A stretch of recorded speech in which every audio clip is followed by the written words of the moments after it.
اس کو اپنے ایام حید کا پتہ نہیں ہے اور نہ ہی وہ تمیز کر پاتی ہے، فرق کر پاتی ہے۔ یہ بھی ہو سکتا ہے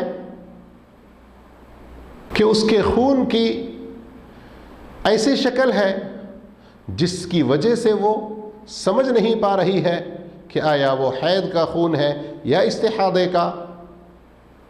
تو ایسی صورت میں وہ خاتون اپنے خاندان کی سب سے قریب ترین خواتین کے جو ایام ہیں ان کے اعتبار سے وہ ابتدائی کچھ ایام کو حید کے شمار کرے گی، حید کے احکام اس وقت اس پر لاگو ہوں گے، پھر غسل کرے گی، اس کے بعد استحاضے والے احکام اس پر لاگو ہوں گے۔ استحاضے کے احکام: جس خاتون کو استحاضہ کا خون آ رہا ہے اس خاتون کو مستحاضہ کہا جاتا ہے۔ تو ایک عام عورت جو پاکی کی حالت میں ہے اور ایک یہ عورت جسے استحاضہ ہے، ان دونوں کے درمیان سوائے دونوں چھوٹے سے فرق کے اور کوئی فرق نہیں ہے۔ کیا ہے وہ دو چھوٹے سے فرق؟ پہلا فرق، مستحاضہ خاتون ہر نماز کے لیے تازہ وضو کرنا اس پر فرض ہے، اور دوسرا فرق، ہر نماز کے لیے تازہ وضو کرنے سے پہلے وہ خون اور اس کے دھبوں کو دھو دے گی اور مضبوط کوئی لنگوٹ کس لے گی تاکہ خون نماز کے دوران کہیں پھیلنے نہ پائے۔ اب آئیے ہم نفاس کے بارے میں جانتے ہیں۔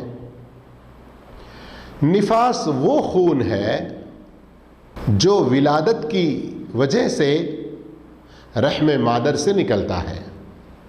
ولادت کی جو تکلیف ہوتی ہے جسے عام طور پر اردو میں درد ذہ کہتے ہیں، درد ذہ کے ساتھ ولادت سے ایک دو دن پہلے یا ولادت کے ساتھ ہی میں یا ولادت کے بعد ایک آدھ دن کے جو خون جاری ہوتا ہے اس کو نفاس کہتے ہیں۔ یاد رہے، اگر کسی خاتون کو ایک دن، دو دن، تین دن پہلے خون جاری ہو لیکن درد ذہ نہ ہو تو پھر اسے نفاس کا خون نہیں شمار کیا جائے گا۔ نفاس کا خون زیادہ سے زیادہ 40 دن تک کسی کو آتا ہے، ہر ایک کو نہیں۔ کئی ساری عورتیں 40 سے پہلے ہی، کوئی 15-20 دن کے اندر میں، کوئی ہفتہ 10 دن کے اندر میں، کوئی 20-25-30 دن کے اندر میں پاک ہو جاتی ہیں، ان کا خون رک جاتا ہے۔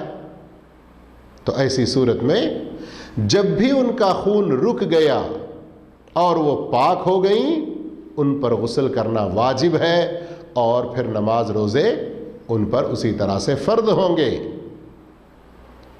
غلط فہمی سے، دین کی معلومات صحیح نہ ہونے کی وجہ سے بہت ساری خواتین یہ سمجھتی ہیں کہ نفاس کے دن 40 دن ہیں، اگرچہ کہ اس سے کئی دن پہلے ہی خون رک گیا ہو تو وہ 40 دن کے بعد ہی نماز روزہ شروع کرتے ہیں، جو کہ سراسر غلط ہے۔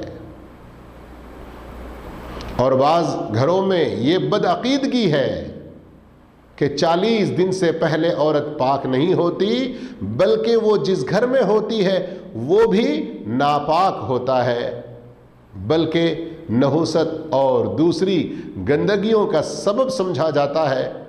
یہ سب کافرانہ اور جاہلانہ رسوم و رواج میں سے ہیں۔ اگر کسی خاتون کو 40 دن کے بعد بھی خون جاری رہا تو اسے 40ویں دن ہی غسل کر لینا چاہیے، اس لیے کہ نفاس کے دن 40 سے زیادہ نہیں ہوتے۔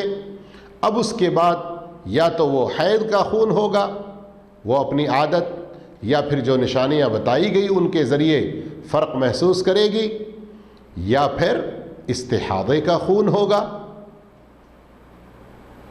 اگر حید کا خون ہے تو حیض کے احکام اس پر لاگو ہوں گے، استحاضے کا خون ہے تو استحاضے کے احکام اس پر لاگو ہوں گے۔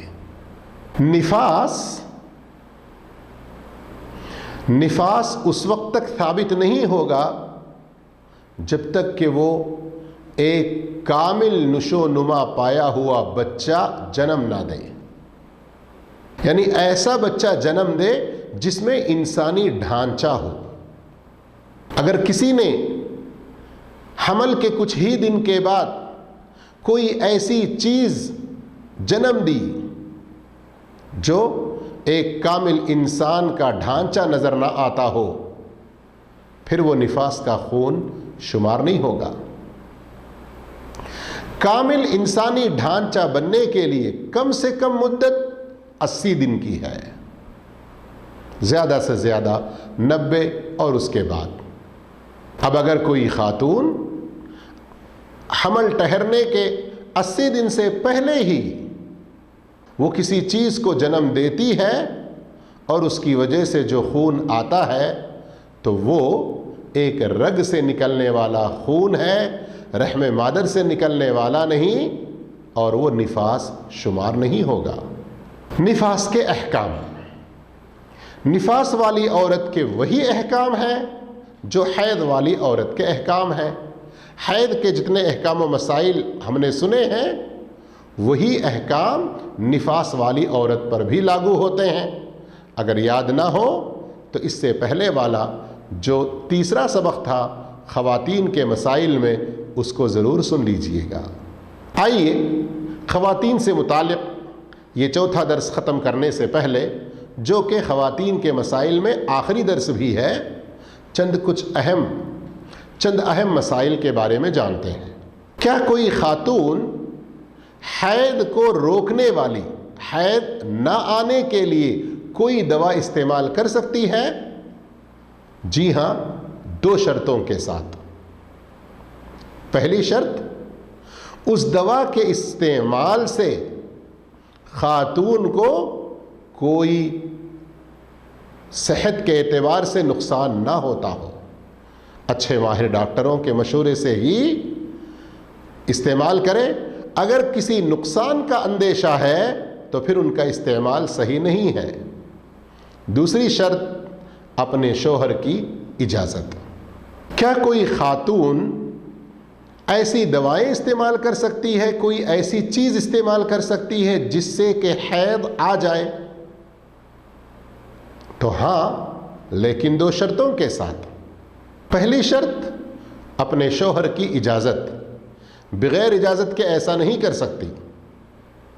جبکہ دوسری شرط، یہ استعمال حیض کو چالو کرنے کے لیے اپنے کسی دینی فریضے سے فرار ہونے کے لیے ہیلا بہانہ نہ ہو، یعنی کوئی خاتون اس لیے ایسی چیز کا استعمال نہ کرے کہ روزے نہ رکھنا پڑے، نماز نہ پڑھنا پڑے۔ ایسی نیت اگر ہے تو پھر جائز نہیں ہے۔ کیا حمل کو روکنے کے لیے کوئی دوا، کسی چیز کا استعمال خاتون کر سکتی ہے؟ تو اس کی بھی 2 شرطیں ہیں۔ پہلی شرط،